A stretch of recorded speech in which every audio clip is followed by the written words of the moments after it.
Hello and welcome to Your Health Reclaimed with DrPND, where we help you reclaim your health with tips, tools, and resources to live your most optimal and vibrant life.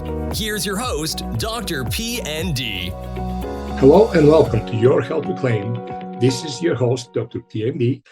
And on today's episode, we are going to talk about a very common topic that I get a lot of questions about, and people, really like to learn and know about is how do you address gastrointestinal issues that are chronic.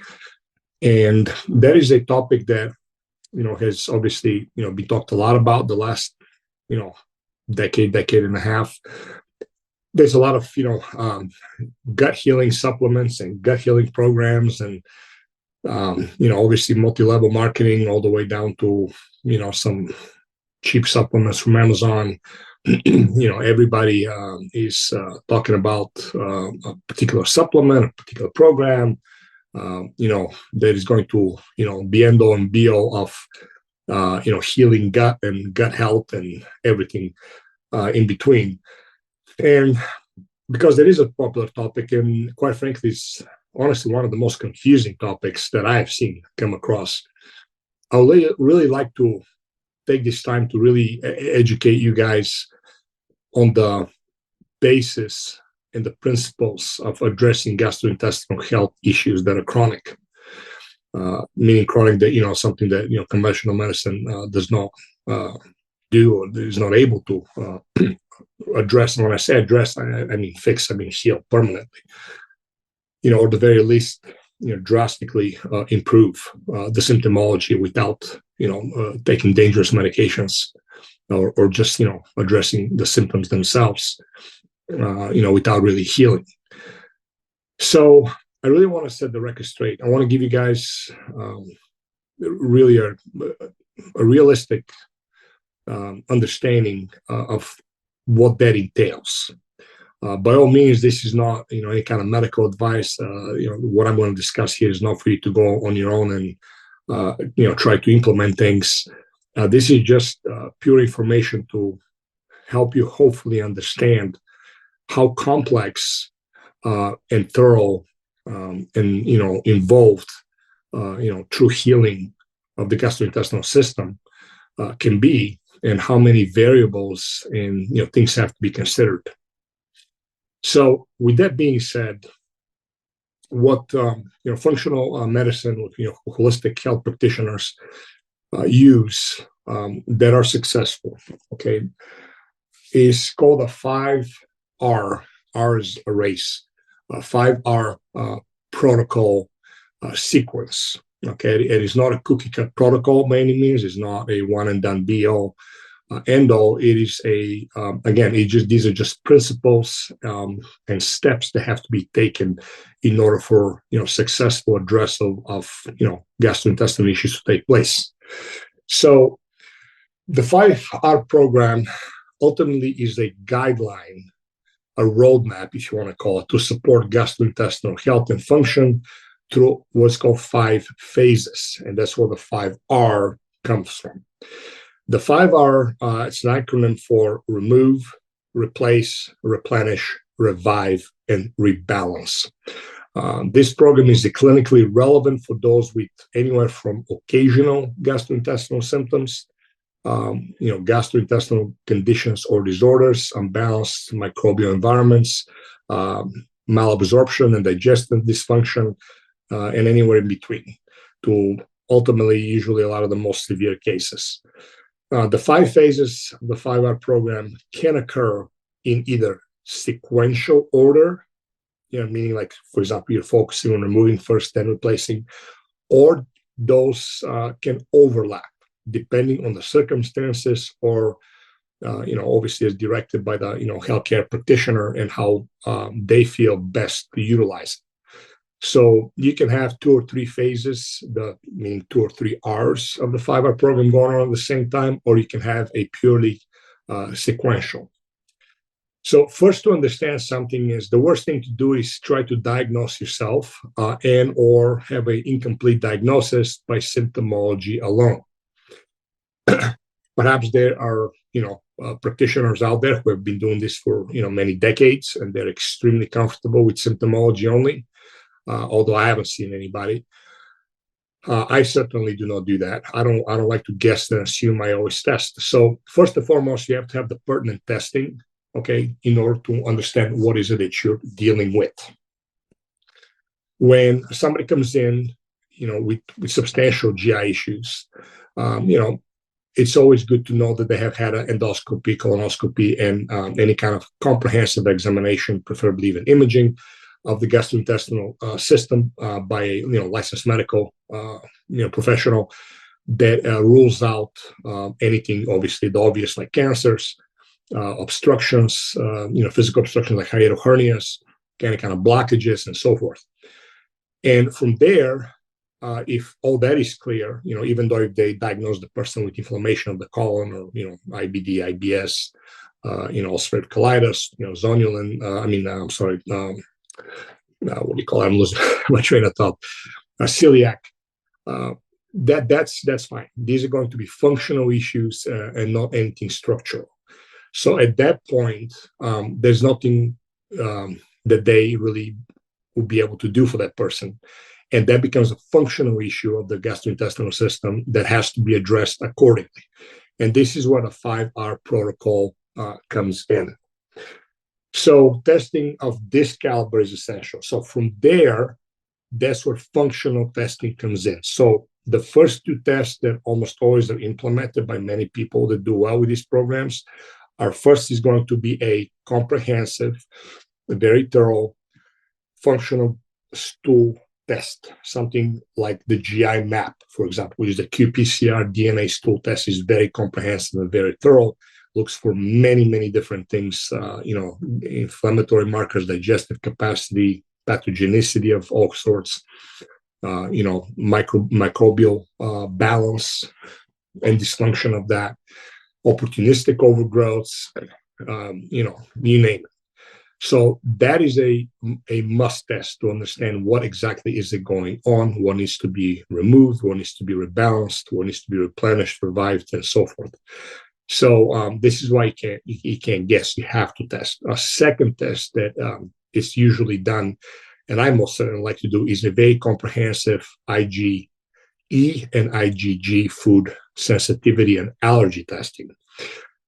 Sometimes I'll just stick with the food sensitivity testing, which is the IgG. Food Explorer is this particular test that I use from Diagnostic Solutions Laboratory. So it's one of the most comprehensive food sensitivity tests, looking for over 250 different kinds of foods and foodstuffs, including novel foods that a person might be sensitive to. So these two tests are going to be the minimal. And usually, initially, at least, they'll compose at least 80% of the time. That's the only test that I'll do. And they're very important because they're going to ultimately give you the roadmap of what needs to be done. And this is where the 5R protocol comes in.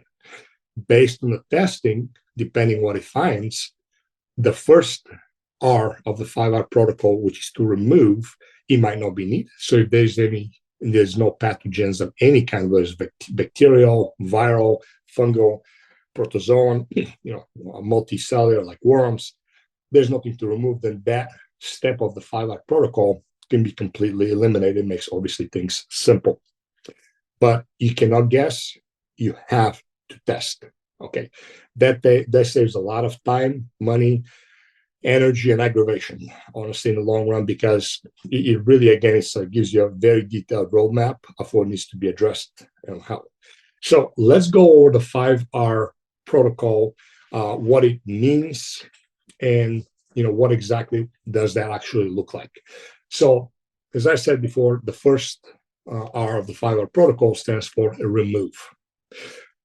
The goal here is to remove or attenuate any sources of inflammation to the GI tract, such as potential pathogens, toxins, inflammatory foods, poor lifestyle choices, and alcohol consumption. The remove phase will promote healthy inflammatory response, immune health, and basically a healthy GI microbial environment. So that's going to set the stage for that if there's anything else that we need to address. The remove options are ultimately, two things. You use the healthy GI microbial balance to eradicate any kind of pathogenicity, and that is done with what is called broad spectrum antimicrobials, antifungals, and antivirus, and they are different, um, different supplements, different nutraceuticals. Some are herbal, some are more nutritional matrices, some are homeopathic. Again, depends on the testing, depends on the comfort of the practitioner, what their knowledge is, what is available to them, what's available to the patient, right?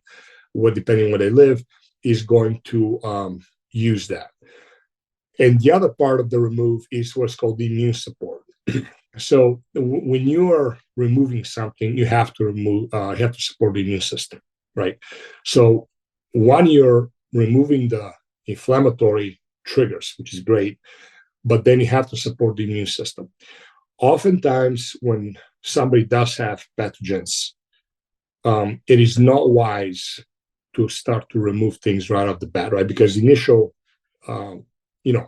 instinct is, okay, we see something, let's go, kill and destroy and remove, right? Eradicate it, get it out, remove it out of the system.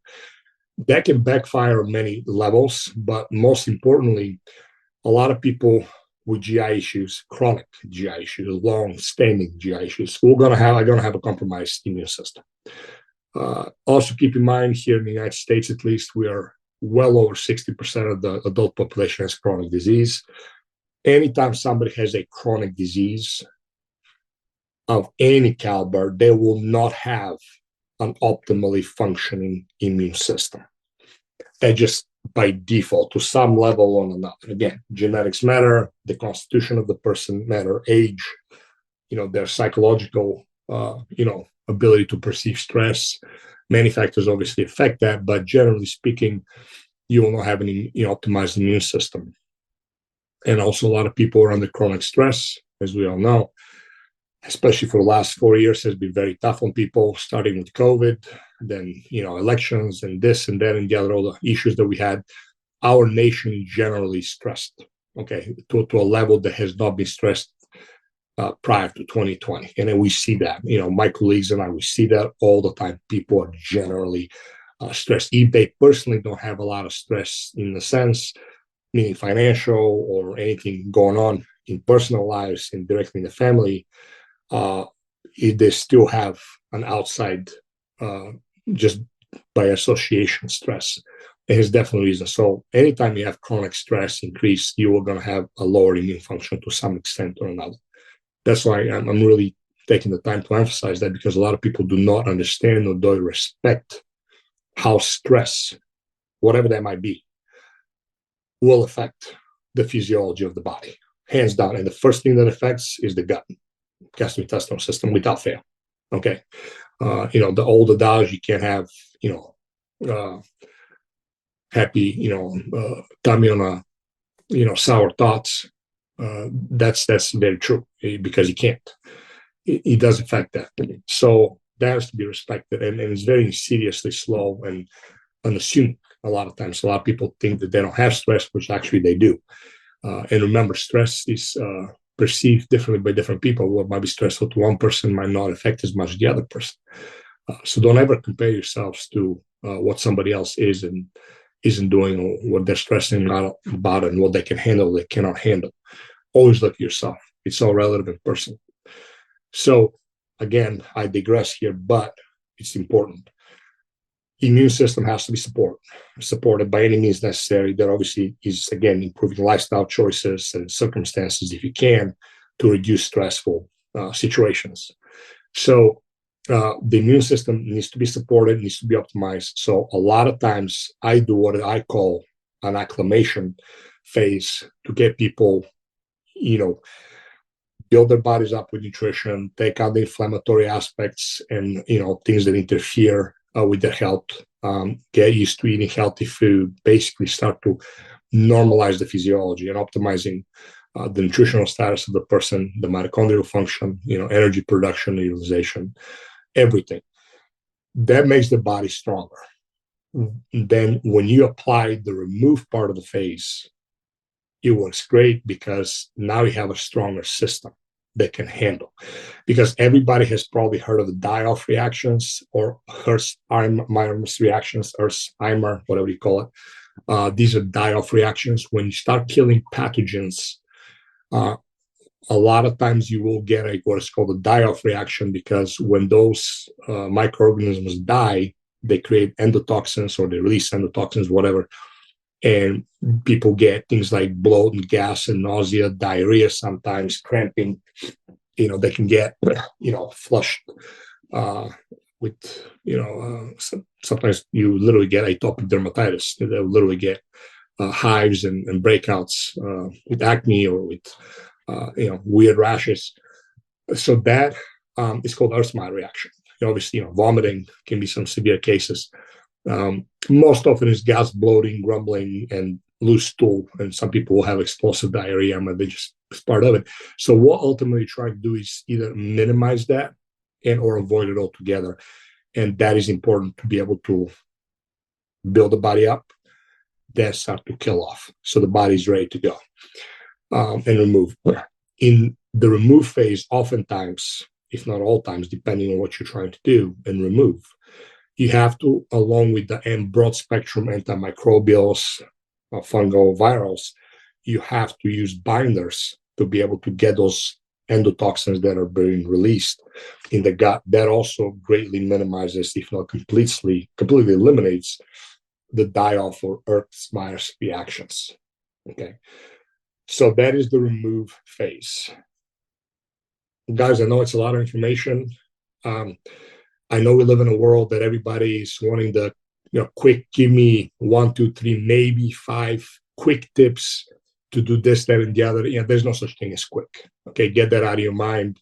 Anybody that is telling you, take a packet, take a shake, take this little program of supplements, heal your gut, forget about it. They're lying to you. These are people that do not practice. They do not work with patients, with real life people. They're either delusional themselves or they're straight up just charlatans trying to sell products knowing that it does not work. Either way, whether they believe in the product, they're delusional, or they believe in the product because it doesn't work like that. Or if they know they're lying, they're obviously charlatans. Either way, there's no such thing as quick and simple here. Okay, so just remember that anytime anybody's promising you, oh yeah, it's quick and easy and simple and without any issues, they're lying to you.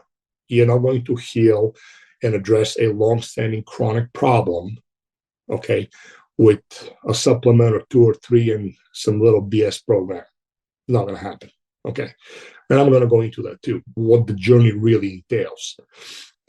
So that's why I'm taking the time to really break things down for you so you have an understanding what does that entail. All right, so moving on to the next phase, that is called the replace. Replace phase, or the part of the 5R, it is the critical digestive enzymes, stomach acid, and bile flow that may be low or suboptimal, which are absolutely necessary for optimal digestion, absorption, and assimilation of health-promoting foods. So it's not just, you might have heard the expression, it's not just what you eat, but what do you actually able to digest, absorb, and assimilate? That really counts. So part of the replace phase is essential. That's you have to be able to absorb those health-promoting foods and supplements that you're, ingesting. Which, by the way, that is the big reason why supplements. Not only people cannot consume certain foods, but also they cannot digest and absorb. So high-quality, clinically grade supplement, or what we call nutraceutical, is going to bypass a lot of the issues with the GI. That's why they're giving, so they can get that nutrition, micronutrition, and these are micronutrients that we're talking about with somebody with compromised digestive capacity to be able to get those micronutrients in the system, like vitamin D, vitamin A, vitamin E, B complexes, and so forth, many others that are otherwise, if you consume those foods that contain them, you will not be able to either absorb or even tolerate those foods. So that's a big part of the replace phase. So the replace phase is clinically relevant, especially to those with food intolerances, sensitivities, allergies, or again, malabsorption dysfunction, which a lot of people have all of those. So the replace phase is very good and very, very important. So the replace phase, there are about 4 options, generally speaking. First of all, you have to support proper digestion and absorption, and that is done with proper liver, gallbladder, and pancreatic support.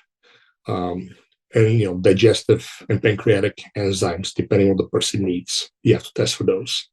And also, some different herbs and other remedies that, again, support the biliary tree, which is the, spleen, pancreas, liver, gallbladder, and GI. Everything works together. When people don't have gallbladders, it makes things a little bit more complicated, because then you have to really support things in a different way, a lot more aggressively. So again, that adds another issue to it. A lot of people are very extremely sensitive to and allergic to gluten or the gliadin. So if, again, you have to test for that, you can't guess, you have to test for that. You have to support that with particular products to be able to take that. Also, if they have mast cell activation problems and histamine intolerance and overproduction and metabolism, and degradation issues, whether it's exogenous or endogenous histamine, response and production, you have to support that as well. Okay, you have to see. That's why testing for whole blood histamine is very important a lot of times for certain people, to be able to see if there's a breakdown at that point. Again, you have to use specific nutraceuticals to be able to support in that phase. So again, that's histamine metabolism. The other ones we talked about is the gliadin response. The previous was to support proper digestion and absorption. And the 4th one of the replace phase is to support normal bowel regularity. Okay, so when it comes to digestion 101, elimination and proper elimination is the utmost importance. Most obviously people will have either constipation or diarrhea, or they have alternating, and that is not proper elimination. If somebody especially is constipated, that has to be addressed first and foremost. That is the worst thing to do, is start to kill things off, start to try to do detoxes without moving the bowels. That is the worst mistake people make. Even if you're going to do a cleanse or a detox, you need to open up the elimination channel of eliminating your bowels properly, or at least greatly improved, before you start doing any kind of detoxes or anything like that. That is just natural medicine 101. Okay, you have to be flowing regularly.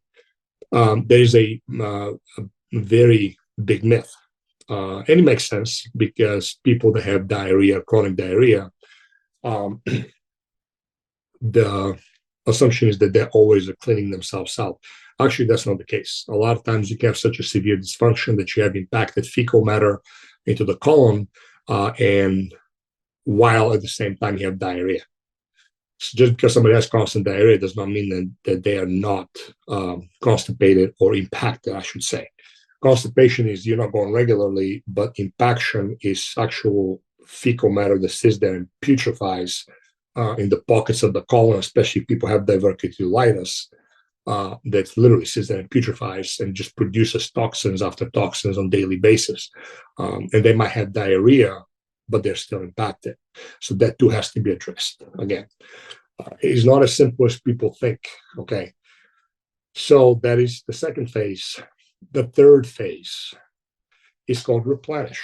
So replenish, ultimately promotes, and by the way, these phases are not necessarily all in order. Okay, it is up to the practitioner and what the person needs, where those phases have to be used. And that's where the true wisdom, knowledge, discernment, and experience truly comes in. Okay, so, and you're not going to get that from some online armchair expert, okay, or something you read on social media. So the replenishment phase, that promotes the replenishment or proliferation of beneficial bacteria into the GI microbial environment. Replenishment will involve introducing beneficial bacteria to the GI, which people know as probiotics, and promoting the proliferation of beneficial bacteria in the GI tract. And that includes prebiotics, polyphenols, and postbiotics, such as, for example, butyrate, which is extremely important. A lot of people just focus on, probiotics, but there's actually prebiotics and there's what they call postbiotics. So the replenishment options are going to be ultimately fall into three categories. You're going to have the probiotics. So people take probiotics, and 99% of the time they're wasting their time and their money. The first problem with just taking probiotics is, first of all, you don't know really the source. There is a reason why clinical probiotics cost a lot of money. Even if the company does sell them on Amazon, first of all, you will see that the company itself is selling their own product. You'll never see a clinical grade probiotic or any kind of clinical supplement being sold by a third party. They'll be violating their agreements, first of all. And two, it can easily be fake, which it does happen, unfortunately. But even if you buy it on Amazon, say pick a quality product like Claire Labs or Designs for Health, Probiomed, which is a very similar product, you're going to see those probiotics are going to be $80, $90, even $100 plus for a month supply usually, depending on the prescription. But the standard dosing is about 30-day supply, as opposed to some cheap crap that you're going to get from $20, $15, $30, even $50, $55. The reason for that is because probiotics done properly, if you truly start digging into research, especially you know anything about microbiology, you're going to understand very quickly that it's not cheap to produce high quality probiotics. The strains have to be produced the right way. They have to be in a particular sequence. They also have to be manufactured in environments that do not degrade them. They have to be stored in a certain way, packed in a certain way, transported. So there's a lot that goes into these probiotics manufacturing. In addition to that, is even if you were to get a high quality product, how do you know what you have to replace? There is virtually no way for you to know unless you do a comprehensive DNA stool test like the GI map or GI effects, any of those that are going to tell you what's missing or what's high or what's low. I see a lot of people make a mistake. They take probiotic, makes them worse, or they'll have other symptoms per se. Yeah, because they have a dysbiosis, which that includes imbalance of the gut microbial balance, not just low, but some things are very high. Say you have a bacillus species that is very high, and now you're taking a bacillus-based probiotic that is extremely high in those strains, well, you're just making the imbalance even worse. So again, knowing what to take is a different story.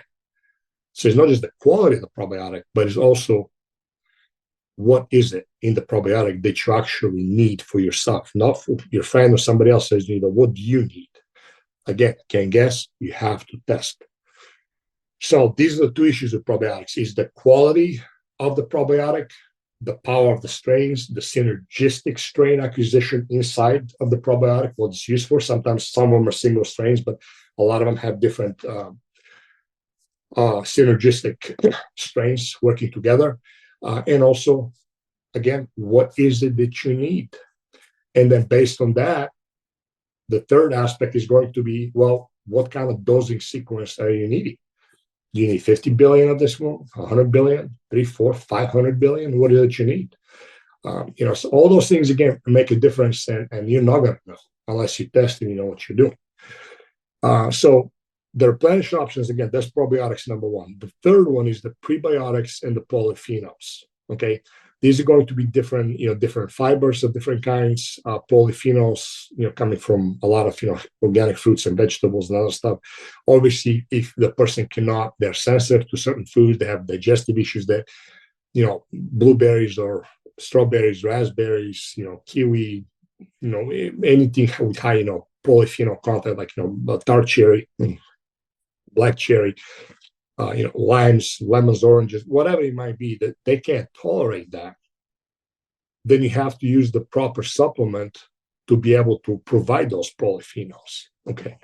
So along with that is the prebiotics. And prebiotics is a fancy way of saying certain fibers. Either they're going to be a fiber blend, or foods with fiber. But again, if somebody cannot eat, nutritious, for example, organic salads and fruits and vegetables because they have severe digestion and the fiber just tears them up, they have to use special preparations that still provide this type of fiber but from a different angle and from a little bit of different prepared form, that it doesn't trigger their gastrointestinal responses and symptoms, yet is able to provide and nourish the bacteria. Because one of the major functions of fiber for the human gut is not energy production or provision, because the human gut does not convert that to energy, but it's primarily is for the feeding and healthy food for our good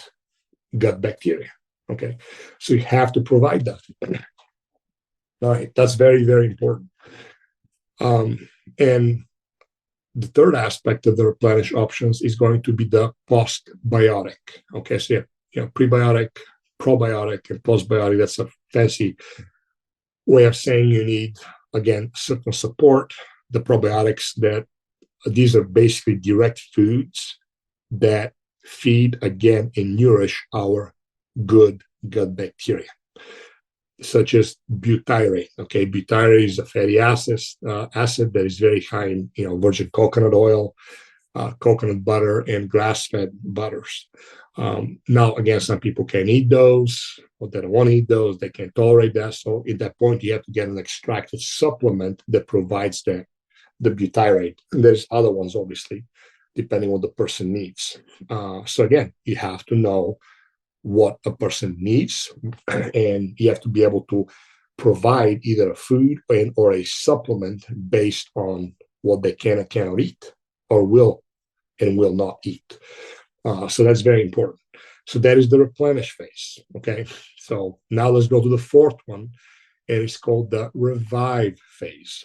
The revive phase is basically, this phase helps to revive or repair healthy gut barrier and mucosal function and gut integrity through targeted nutrients and herbs. This is where good quality, specific, targeted supplementation absolutely comes in hand, and definitely speeds things up in healing. So a healthy gut barrier function supports optimal digestion, bowel movement, immune health, healthy GI microbial environment, and what's called the gut-associated inflammatory responses. So a lot of people have heard the term leaky gut. That basically, the proper term for that is intestinal permeability. And the only way you're going to know that is if you, again, not guess, but test. So the GM app uses two markers. One of them in particular is the zonulin. Zonulin is the protein that ultimately opens up the tight junctions of the lumen, the epithelial cells. It's a one cell thick barrier that when they start to get opened up, you become more and more permeable. So the higher the zonulin test, the higher the intestinal permeability, aka leaky gut, is present in the person. So therefore, the more you have to do it. I'm not going to go into leaky gut or intestinal permeability. You got Google for that. You can Google until you're blue in the face. Will tell you exactly what it is. But that has to be addressed without fail. And that phase usually comes in a little bit later, that part of the R protocol. Again, it sometimes can be done in conjunction with other phases of the R's, but usually, more often than not, is usually safe for the third or even the fourth, sometimes even the fifth, what I call phases in my practice of gastrointestinal repair. And here, very specific, very highly concentrated nutrients need to be used in order for the healing to take place. So, for instance, a lot of people always ask, well, what do you have for gastrointestinal repair, and what do you use? Well, there's a lot. Okay, one of them is a simple conditionally essential amino acid known as L-Glutamine. Okay, it has to be micronized, has to be obviously of high quality, not just something you buy off a supplement store.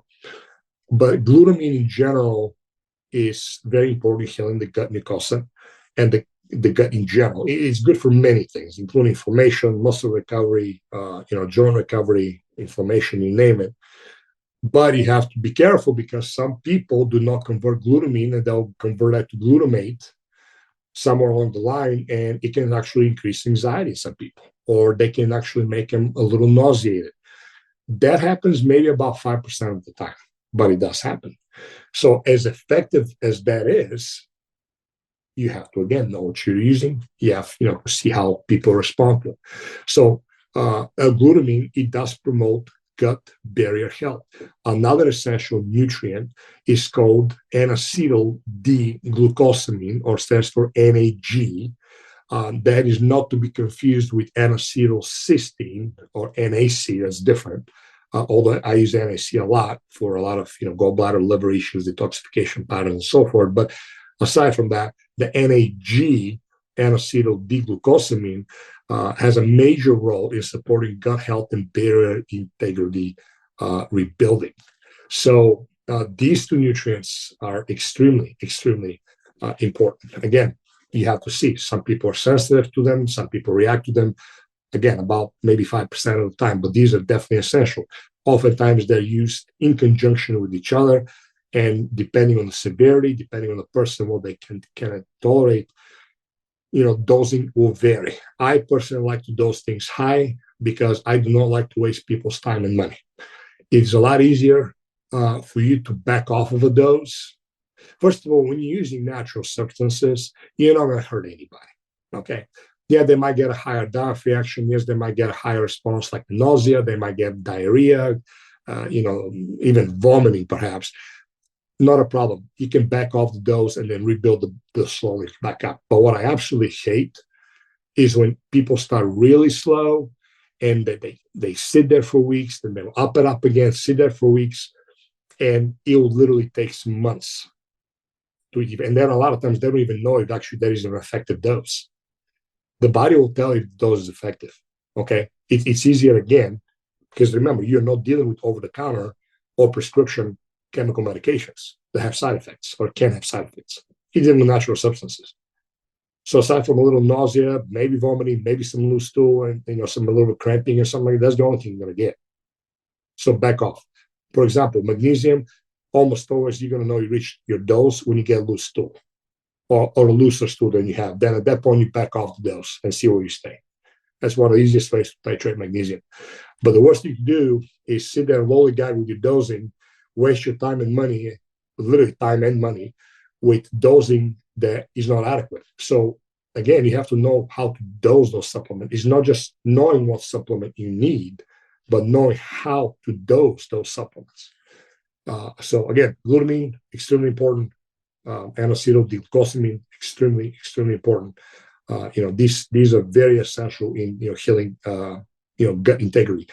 In addition to that, you will have what is called immunolin. It's a phenomenal supplement that it's different company. There's only a couple of different companies that make it, but is very important for immune response and also gut healing. And that is ultimately, it's a serum-derived bovine immunoglobulin concentrate. Okay, it's that's literally what it is. But again, it has to be high quality, has to be purified and extracted the proper way. I use a company that that strictly is contracted, only uses the best out there, and that's called Immunolin. It's a company that has a registered trademark on it, and they're the only ones that produce and the only thing they produce. So that's why quality supplements matter, and you're not going to find quality supplements for a cheap price. Okay, you're not gonna get a Rolls Royce for the price of a Pinto. They ain't never gonna happen. Okay, so that's why I always tell people, get that out of your mind. That's why I always warn people, if you use somebody else's supplements, if you're buying your own supplements, I cannot and will not advise, because I don't know what's in them. Also remember, when you're working with somebody, not only these people are going to know what they're doing, but they also have clinical access, to clinical teams and scientists and physicians depending on the company that they use. So I have the luxury of calling, at least, for example, I say one of the companies that I use, they have a whole team between PhD scientists, biologists, and physicians that I can reference certain symptomology or certain supplements and ask all the questions I need for clarity. Okay. You're not going to buy from some website or on Amazon and then go ask them, well, what should I do with it? Or if this happens, what do I do with it? Again, that's why, details matter, quality matters. So that is the revive phase, right? Intestinal barrier function and gastric mucosal support. Okay. So things like inulin, colostrum, glutamine, N-Acetyl-D-Glucosamine are used there. Other things that can be used depending what the person wants. If there's symptom relief, that thereafter a little bit more aggressively. There's aloe vera extract. There's deglycerized licorice root extracts that can be used to support the mucosa and to kind of tame the fire, if you want to call it. And that again also helps to revive the tissue. So if you notice the sequence here is removing the offenders, including inflammation, whatever inflammation is caused by. Inflammation is a broad term that people like to swing around, but the type of inflammation and the source of inflammation is everything. Okay. And that allows basically the gut to heal. I always tell people like this. When you're a child, you scraped your knees, you fell down, you scraped your knee really bad. And for time being, sometimes you can't even wear pants because every time you move, it hurts on the skin. It's raw. You can't lay on your knees, on the carpet or on the floor because, right, it hurts when you touch it. But once that tissue heals, then you can go wear long pants. You can go, play on the carpet, on the ground, the sand. You make no difference because the tissue is strong. The integrity has been established, and the protection is there, and the tissue resumes its normal function, the skin of the knees. For the same thing in the GI, except you're talking about a single layer cell that is extremely sensitive, extremely, fine and gentle, and you can't see it, and you most certainly can't feel it directly. So, again, keep that in mind. This is how the healing works, and ultimately, what you're trying to do is remove any interference of any kind to be able to let your body do its own healing. Okay, that is the gist of root cause medicine and natural healing. That's it. Okay. All right. So let's move on to the last phase, what is called the rebalance phase, the last of the 5R. So the rebalance basically primarily focuses on broader lifestyle factors to rebalance the gut health long term. Okay. This includes change of lifestyle, such as stress reduction and or elimination, whatever that looks like for you. Get another job if that's stressing you out. You work, living with a spouse, there's a toxic relationship, address that, whether it's a divorce, a moving separation, whatever it has to be, based on your situation, you have to make the decision. A lot of people like, and again, that's true, but they'll say, meditate, journal, deep breathing. These are extremely effective, but these are basically supporting techniques. Because if you live in a stressful situation, you can do all the yoga you want, you can all the deep breathing, and that, of course, is going to slow the damage down, but it will never address the root cause because the massive stress factor is still there. Obviously, for somebody who cannot remove themselves or remove the stressful situation or situations from their life, then obviously things like, deep breathing, meditation, exercise, and so forth are going to be, what they have to do to mitigate the stress until hopefully someday they're able to remove themselves or the stressful situation away from them. Okay. Now, obviously things like, proper sleep hygiene, exercise, these are essentials. Whether you have stress or not makes no difference. Proper exercise, high intensity exercise is extremely important. I'm not going to get into exercise because that's a whole other topic on its own. Again, a lot of people have great misconceptions about that. But there's a proper exercise and there's, suboptimal exercise. Optimal exercise is extremely important. That is a phenomenal part of holistic medicine, if you want to call it. Very powerful on many ways, as pretty much everybody knows. And proper sleep. If you don't address proper sleep, I'm going to tell you something right now, nothing's going to change.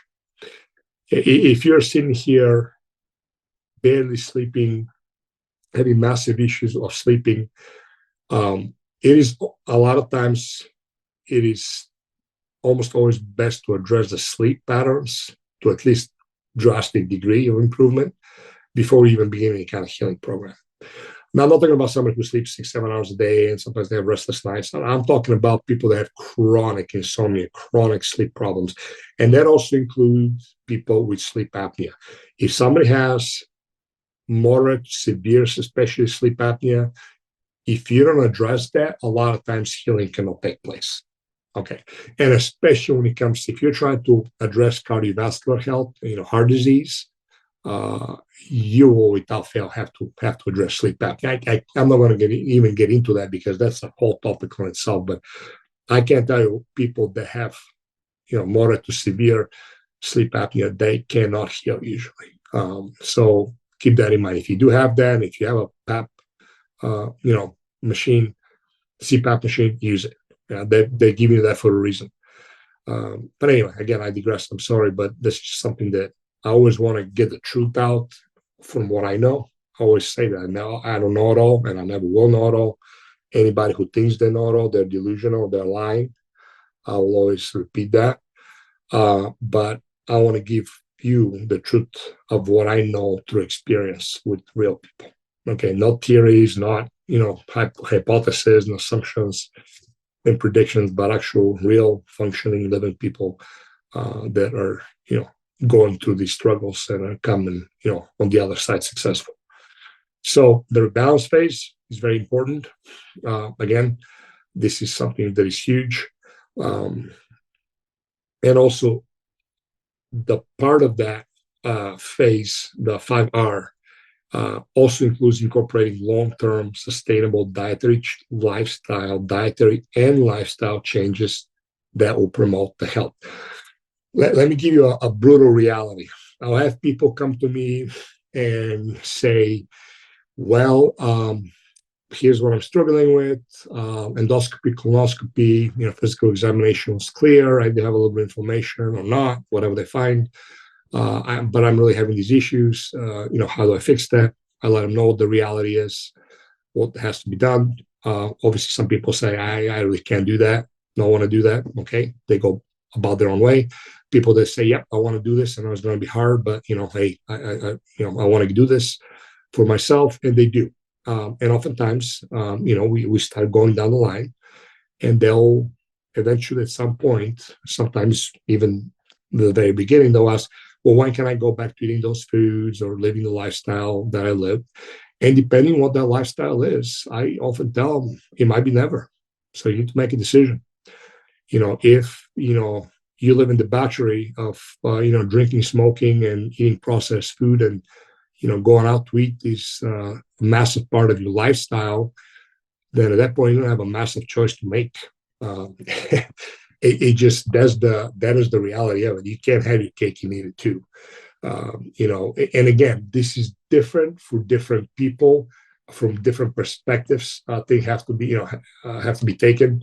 Don't again assume I'm talking to any particularly your situation, but again, people that again like to hang out, drink, consume alcohol on a regular basis, eat processed food. Oftentimes, they are not going to be able to return to their lifestyle, or at the very least, to a drastically reduced. So if they drink every day, their drinking is going to go down to maybe on the weekend only. Okay. And I'm not talking about getting sloshed every weekend, but, a few drinks Saturday, a few drinks Sunday, you're done. If they are going out to eat every single day in conventional restaurants, which they have zero control of what they eat, okay.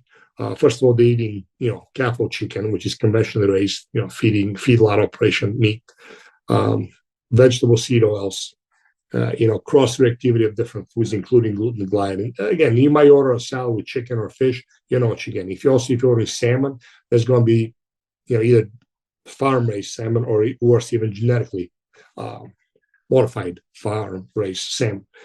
So you have no really control of when you eat out all the time. So with that being said, it all depends on your situation. Some people can return within reason. Some people never can. and that really depends on the person and their own situation and what they mean. A lot of people, they unintentionally lie or they'll downgrade. They say, well, I have a couple of drinks a day, a few times a week. That usually means pretty much 6 days a week. And it's not couple means like 5 or 6, reality. So people always unintentionally, perhaps intentionally, I don't know, lie. And they're lying to themselves ultimately about their consumption. A word on alcohol. That gets a lot of people routed up. Alcohol is a toxin. It is harmful to the gut. And you have to, again, make a decision. Ultimately, here's the bottom line. People that go through a program, they heal, they feel great, and a little bit start falling back to their own patterns. They do really good for a long time. A year, 2, 3, 5 years later, they might call and say, I'm back in square one, or I'm seeing those symptoms again return. What do I do? And a lot of times they don't have to go to the program. A lot of times they'll tell them, what are you doing that you used to do before? And say, well, I kind of halfway went to my old ways. And it's a simple solution. Stop your old ways. Go back to doing what you did. The reality is this. If you don't plan to take time for your wellness and healing, eventually, without fail, you will be forced to take time for your illness. So either take time proactively for your wellness, or you will have to take reactive time for your illness, because it will happen. So these are, the things that I want to share with you guys today. And the last thing I want to share is I get a question a lot. Well, how long does this take? Well, so first and foremost, it is different for different people. However, I can tell you this, generally speaking, okay, this is just a general blanket statement. Sometimes can take 2, 4, sometimes 6, up to 6 months for somebody to get stable. Stable meaning that the symptoms begin and or completely go away. When symptoms go away, that does not mean you heal. Full cellular healing, okay, on a cellular level, cellular physiological level, can take anywhere from 9, 12, sometimes to 18, 24 months even. It all depends. Depends on the person, depends on their condition, their age, their constitution. Genetics can play a role up to that. But more often than not, it's going to depend on how strict they're adhering to the protocol.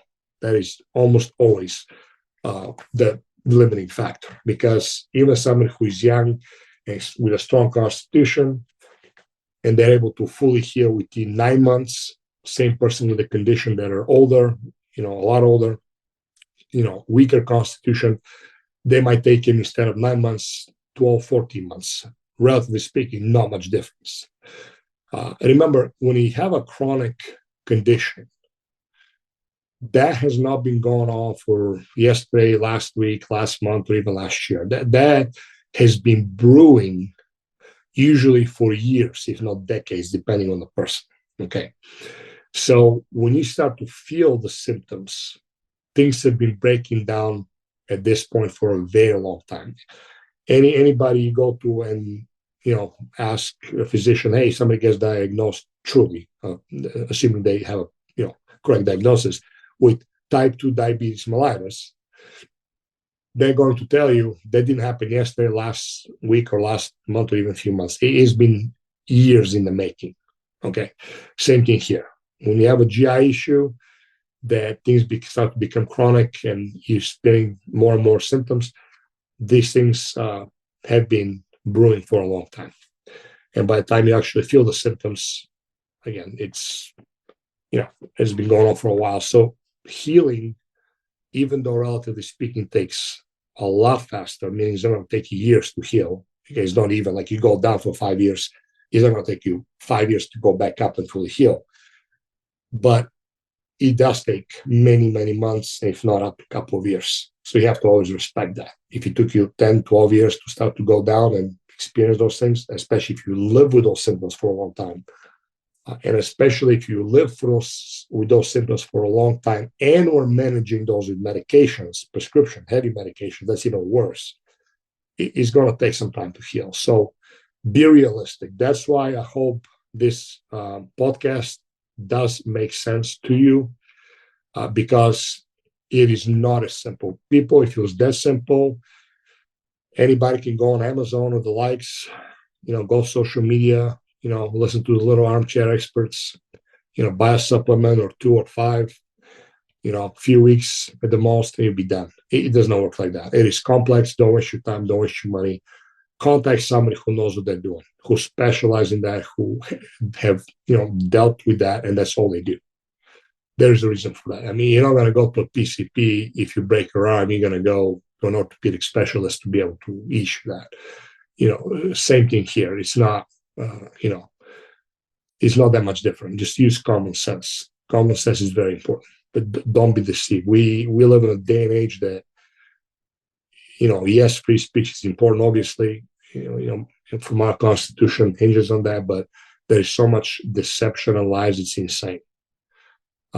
There's no quick way of healing. Anybody advertises quick, easy, fast, simple, convenient, relaxing. Anytime you start hearing and seeing those, run away, because they are lying to you somewhere along the line. Anyway, this was it for today. I know it's a little bit longer than I wanted to, but unfortunately, again, there is not even information, when you decimate proper information, there's not a quick and easy way to say that and explain. Things have to be explained, because always remember, details matter. Okay, details matter. Any accountant, they can appreciate that, because the 1 or 2 or few cents can throw everything off in a spreadsheet, an accounting budget. Same thing here. Details matter. So I hope you guys find this information useful. Go on our website. It's drpnd.com, DrPND spelled out.com. Shoot us an email, call us. We'd love to talk to you. If anything we can clarify, we'd love to do so. Ask us question. We offer free consultation and discovery calls. And, even if we cannot help you in any way, oftentimes I'll be able to point you in the right direction and give you the proper referral for, whatever it is that you're trying to address that I cannot help with. So anyway, I hope you guys have a happy and healthy week.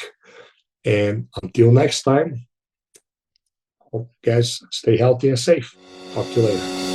Thank you for your valuable time and for listening to the Your Health Recalimed podcast with Dr. PND. Be sure to hit the subscribe button and share this episode with a person you know it can help.